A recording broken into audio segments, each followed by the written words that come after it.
বিশ্ব ক্রিকেটে নজিরবিহীন বিব্রতকর অবস্থা।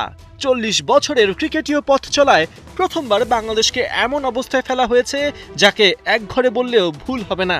বিশ্বকাপে নিজেদের ভেন্যু পরিবর্তনের দাবিতে এক পাকিস্তান ছাড়া কোনো দেশই পাশে দাঁড়ায়নি।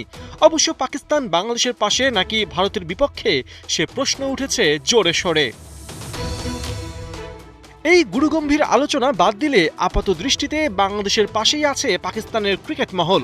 এই যেমন সাবেক পাক ক্রিকেটার রশিদ লতিফ ভারত থেকে ভেন্যু সরাবার দাবি না মানায় আইসিসিকে ধুয়ে দিয়েছেন।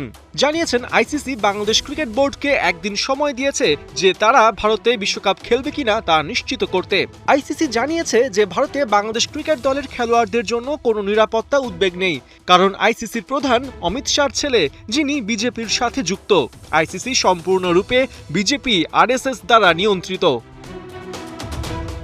শুধু তাই নয়, রশিদ লতিফ মনে করিয়ে দিয়েছেন পিসিবি একমাত্র দল যারা বাংলাদেশ ক্রিকেট বোর্ডের সাথে কাঁধে কাঁধ মিলিয়ে দাঁড়িয়ে আছে।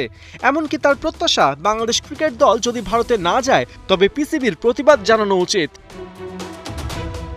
এদিকে পাকিস্তানের কাছে ফ্রেন্ডলি ফিডব্যাক পেলেও ভারতীয় ক্রিকেটাররা বাংলাদেশকে খোঁচা মেরেই যাচ্ছেন, যাদের মধ্যে বড় নাম অতুল ওয়াসান।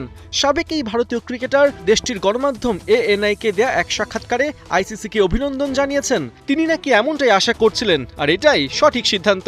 একই সাথে বিসিসিআইকেও অভিনন্দন জানিয়ে অতুল বলেছেন, একটা দলের জন্য বাকি দলগুলোকে চাপে ফেলা ঠিক হতো না।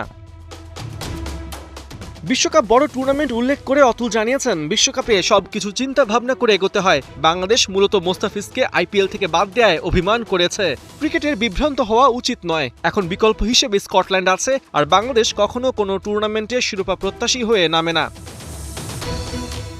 পাকিস্তান আর ভারতীয় সাবেক ক্রিকেটারদের এই বাকযুদ্ধে অনেকটাই স্পষ্ট, দুই দেশ তাদের এজেন্ডা বাস্তবায়ন করছে, আর মাঝে পড়ে বাংলাদেশ ক্রিকেট বোর্ড হচ্ছে বিব্রত, বিশ্ব ক্রিকেটে অনেকটা নিঃসঙ্গ। পার্থ বণিক, ৭১।